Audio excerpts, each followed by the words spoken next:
On May 1 Street, 1942, inside the steel walls of the battleship Yamato, a war game was staged. The Japanese Imperial Navy, riding high after months of unbroken victories, was preparing for what it believed would be the final, crushing blow against American forces in the Pacific. The operation was led by Admiral Yamamoto, and the goal was simple: lure the U.S. carriers into a trap near Midway Island and destroy them in a decisive, war-ending ambush. If you enjoyed this breakdown, don't forget to like, subscribe, and drop a comment. Your feedback helps shape what we cover next, and you being here keeps the conversation going. Thanks for watching. See you in the next one. But the problem wasn't the plan. It was the lie behind it. Rear Admiral Matomi Ugaki sat at the center of the planning, and when the dice rolled against him, when the simulated outcomes didn't go Japan's way, he intervened. Not once. Not as a fluke. Repeatedly. He overruled results that highlighted vulnerabilities. He dismissed data that hinted at potential disaster. He wanted a win. On paper, he got one. But in the real world, that manipulation paved the path to catastrophic defeat. This wasn't just a bad call, it was institutional rot. Japan had developed what was known as victory disease, a dangerous cocktail of overconfidence, arrogance, and denial that took root after rapid success from Pearl Harbor through Southeast Asia. The mindset was no longer about discovering weaknesses. It was about affirming superiority. The war game was supposed to serve as a stress test, a place to expose cracks, reveal risks, and refine the operation. But what unfolded instead was a performance. A simulation designed to confirm what Japan already believed to be true, that they could not lose. When the simulated battle revealed that American reconnaissance could locate Japanese carriers and strike during their vulnerable rearming phase, those results were discarded. Inconvenient rolls of the dice? Overruled. Potential weaknesses? Ignored. Warnings about rearming delays, about American response times, about the possibility of interception? All dismissed in favor of a scripted outcome. Worse still, there were signs that the Americans had already cracked Japanese codes. Intelligence reports indicated that U.S. forces knew something was coming. But again, leadership brushed it off. They believed falsely that American carriers wouldn't respond fast enough, that they wouldn't be at Midway, that Japan would have the element of surprise. So when the real battle began on June 4th, Japan walked into its own trap. American codebreakers had been listening. They knew the timing. They knew the target, and their carriers were not late, they were waiting. The result? A slaughter. Within minutes, Japanese carriers Akagi, Kaga, Saru, and later Hiryu were engulfed in flames, struck down by well-coordinated American dive bombers. It wasn't just the loss of four carriers, it was the loss of Japan's best pilots. These weren't expendable assets. They were highly trained, battle-hardened veterans. And unlike ships, Japan couldn't replace them. That blow shattered Japan's strategic initiative in the Pacific. The tragedy of Midway wasn't that Japan lost. It's how they lost because they refused to listen, refused to question, refused to accept that their plan, as glorious and elegant as it looked, was based on assumptions that didn't hold up. They had every opportunity to see it coming. The war game results, if left unaltered, pointed to exactly how the Americans would strike. But rather than adjust the plan, they bent reality to fit their narrative. They chose confirmation over correction. And what's worse, this wasn't just one person's mistake. It was systemic. The command culture actively discouraged dissent. Junior officers didn't speak up. Senior officers suppressed inconvenient truths. The process wasn't built to identify failure, it was designed to avoid it at all costs. Even when failure was staring them in the face. Even after the battle, Japanese leadership tried to hide the scope of their defeat. Reports were softened. The public was misled. Internally, they maintained a front of strategic strength. But the truth couldn't stay buried. The loss of those carriers was a turning point. From that moment, Japan was on the defensive. And they never fully recovered. Meanwhile, the Americans weren't perfect, but they were honest. Their own wargames weren't sanitized. Their codebreakers were trusted. Their commanders didn't ignore the data. They made bold moves, Yes, but based on clear intelligence and realistic expectations. That mindset of confronting uncomfortable truths ultimately gave them the edge. Midway teaches a brutal but necessary lesson. When an organization values image over integrity, performance over truth, and confirmation over inquiry, creates blind spots. Those blind spots don't go away. They wait. And eventually, they hit. In Japan's case, the cost was thousands of lives, irreplaceable resources, and a strategic collapse. All of it, avoidable. If you enjoyed this breakdown, don't forget to like, subscribe, and drop a comment. Your feedback helps shape what we cover next. And you being here keeps the conversation going. Thanks for watching. See you in the next one.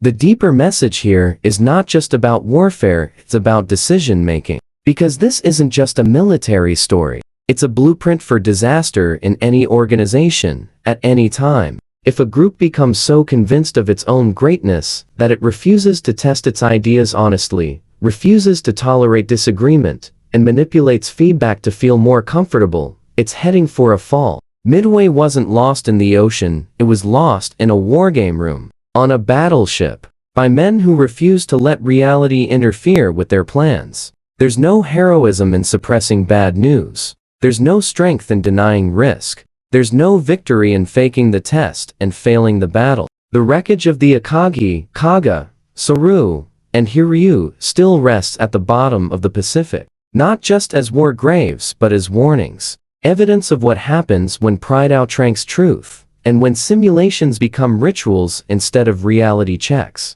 So the next time someone says, "Don't worry, the plan is perfect," ask what they're not telling you. Drop a comment if you've ever seen a plan collapse because nobody wanted to challenge it. Hit like if the story of Midway gave you a new perspective on how dangerous silence can be. Share this with someone who believes being right is more important than being honest. And don't forget to subscribe. We break down history's biggest meltdowns so you can learn from the wreckage. Here's the part that stings the most: they could have seen it coming. The Japanese Navy wasn't short on intelligence, talent, or resources. What they lacked fatally was the willingness to confront their own illusions. The war game aboard Yamato wasn't just flawed, it was theater. And the worst kind. Theater pretending to be strategy. When the dice showed Japanese carriers getting caught mid-rearm, the outcome was overwritten. When the Americans, in simulation, located the fleet earlier than expected, the scenario was rewritten. And when junior officers tried to raise their voices, they were shut down. Not because the data was wrong, but because it was inconvenient. That's not strategic planning. That's performance art. And at Midway, the curtain dropped. The irony is brutal. The entire purpose of a wargame is to expose vulnerabilities before they get people killed. It's the safe place to fail, so that you don't fail in combat. But that only works if you let failure exist. What Japan did was the opposite. They used the game to validate a predetermined outcome, a glorious victory. They weren't asking, what could go wrong? They were asking, how do we confirm we're right? And when reality came knocking, it didn't wait for an invitation. On June 4, 1942, as Japanese carriers launched their aircraft toward Midway Island, their decks were crowded, their hangars full of torpedoes and bombs, and their defenses spread thin. The plan so carefully staged in the rigged wargame assumed American carriers were days away, not already in position. But the U.S. Navy, armed with cracked Japanese codes and a clear picture of the operation, was ready. Their dive bombers descended during a moment of maximum vulnerability. In less than 10 minutes, 3 Japanese carriers were turned into floating infernos. A fourth followed soon after. What the dice had tried to say, what Ugaki refused to hear, happened exactly as predicted. There's no historical footnote large enough to contain that kind of miscalculation. 4 fleet carriers gone. Thousands of sailors and pilots lost. Decades of experience wiped out in a single afternoon. Japan didn't just lose ships. They lost initiative. They lost momentum. And most importantly, they lost trust in their own process. After Midway, Japanese naval leadership had to reckon with the fact that their most devastating defeat came not from being outgunned, but from being dishonest with themselves. And still, they tried to hide it. Internally, they downplayed the scale of the disaster. Externally, they maintained the image of strength. But you can't cover up the absence of fur carriers. You can't fake the loss of elite pilots. You can't outrun the consequences of decisions made in denial. The Americans, by contrast, embraced the mess. Their war planning didn't depend on everything going perfectly. Their simulations weren't rigged to flatter egos. Their analysts were listened to, even when the message was uncomfortable. And when the opportunity came to strike at Midway, they took the risk because they trusted their data. That difference in culture made all the difference in outcome. The Battle of Midway wasn't won by firepower, it was won by foresight. By the willingness to see clearly, even when the truth was difficult. The Americans knew they were walking into a dangerous gamble, but they based their moves on honest intelligence, not manipulated scenarios. And in the end, Japan's greatest strategic failure was not tactical, it was psychological. It was the belief that they couldn't lose. That belief led them to ignore their own wargame results, override dissent, and enter battle with a blueprint they knew had flaws they chose not to fix. That's the core of what makes this story so haunting. Not just that the Japanese Navy got it wrong, but that they chose not to get it right. They had the tools. They had the information. They had the opportunity to correct course. But their institutional mindset, one that valued face over fact, certainty over skepticism, hierarchy over truth, made it impossible to act on what they saw. This isn't just a cautionary tale for military historians. It's a universal lesson. Any organization, any company, any leadership group that builds a system around pleasing itself instead of challenging itself is on the same path. Confirmation bias is not just an academic term, it's a loaded weapon. And when it's built into your decision-making process, you're headed straight for your own Midway. The Japanese Navy's downfall wasn't due to a lack of power. It was due to a lack of honesty and a refusal to be uncomfortable when it mattered most. And if you think this kind of thinking is ancient history, it's not. Organizations still rig metrics. Leaders still surround themselves with yes men. Companies still run stress tests designed to pass instead of reveal. We see it in boardrooms, governments, tech startups, and beyond. The names change. The stakes change. But the pattern is the same. Ignore dissent.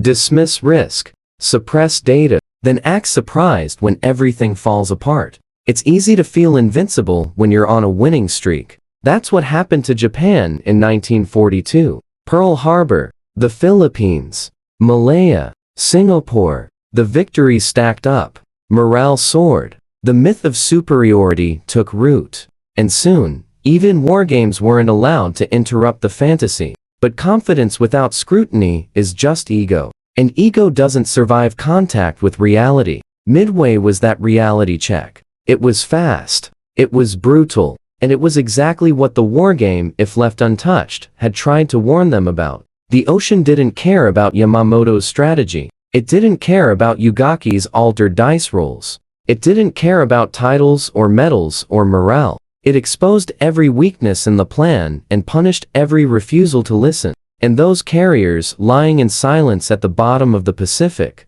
are the final proof. This is why transparency matters. Why real testing matters. Why critical voices must be protected, not punished. Because it only takes one distorted simulation, one silenced analyst, one manipulated result to send a perfect-looking plan into total collapse. Midway didn't just change the war. It changed the rules of planning, strategy, and accountability. So here's the takeaway that cuts across every industry and institution.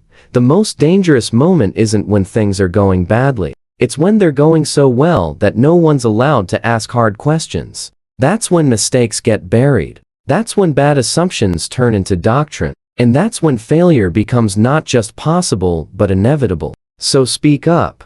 Test honestly. Question everything. Especially when it's uncomfortable. What makes Midway so unforgettable isn't just the scale of the defeat, it's that it was foretold. Not by a prophet, not by chance, but by their own hands, their own simulations, and their own data. Everything Japan needed to know was right in front of them. They just didn't want to see it. And that's where this becomes more than a wartime case study. It becomes a mirror. Because when organizations prioritize certainty over scrutiny, when they treat criticism as disloyalty and bad news as sabotage, they stop learning. They stop adapting. They protect the plan instead of protecting the people. And then, like clockwork, reality steps in to do what no internal voice was allowed to do: break the illusion. That's what happened on the decks of Kaga, Akagi, Soryu, and Hiryu. The Japanese carriers weren't caught off guard because they were weak.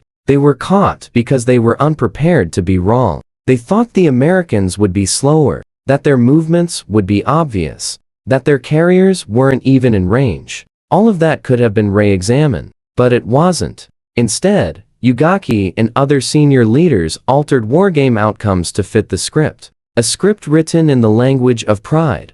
And when the real carriers showed up, not on paper, but in the sky, it was already too late. That's what a blind spot looks like in action. Not an oversight. Not a small error. A willful dismissal of risk because confidence felt better than caution. And while Japan was busy rearming aircraft on flammable carrier decks, exposed and vulnerable American dive bombers, flying from Yorktown and Enterprise, pierced through gaps in Japanese air cover. They weren't even supposed to be there according to the Japanese simulation, but they were. And within minutes, 3 of Japan's carriers were destroyed. The Hiryu would go down hours later, after launching a desperate counterstrike. It was too little too late. The damage had already been done. The Japanese carrier force, the same force that had struck Pearl Harbor 6 months earlier, was gone. Not just sunk, but strategically wiped out.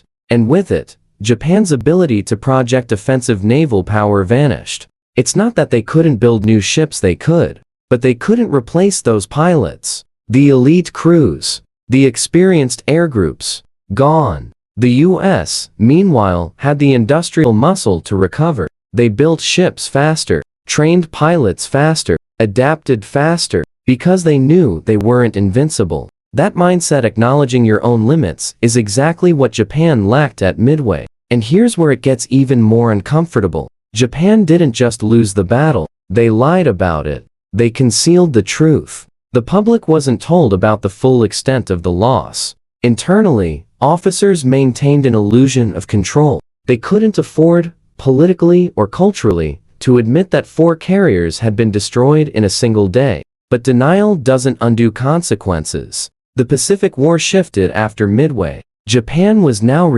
not initiating, defending, not dictating. And though the war dragged on for years, Midway was the hinge, the turning point, the moment where momentum snapped. And all of it, every sunk ship, every lost life, every broken strategy can be traced back to decisions made not in battle, but in a boardroom, around a table, during a rehearsal that could have changed everything. That's what makes this story linger. It wasn't fate. It wasn't inevitable. It was a choice. A choice to silence dissent. A choice to reject risk. A choice to manipulate the test so that the result would match the desired outcome. And that choice cost them everything. So, yes, this is a military story, but it's also a story about groupthink, about organizational failure, about what happens when ego replaces evaluation. And it's still happening today. In corporations that bury red flags to protect quarterly numbers. In governments that punish whistleblowers for telling the truth. In tech companies that race toward innovation without asking hard ethical questions. The Battle of Midway may have taken place in 1942, but its lesson echoes everywhere. Your plan is only as strong as your willingness to question it. If Japan had taken the war game seriously, if they had let the dice fall where they may, if they had confronted the uncomfortable possibility that their plan wasn't bulletproof, they might have altered the course of the war. But they didn't. They chose comfort over clarity, and that choice sent 4 carriers and their chance at Pacific dominance into the sea. The wreckage is still there. Decades later, explorers found the remains of Kaga, Akagi, and Soryu, resting in silence beneath the Pacific. Steel twisted by fire. Ghosts of ambition and miscalculation. Monuments to a truth no one wanted to admit at the time. That war doesn't care how confident you are. It only cares how prepared you are. And preparation means facing reality. not manufacturing it.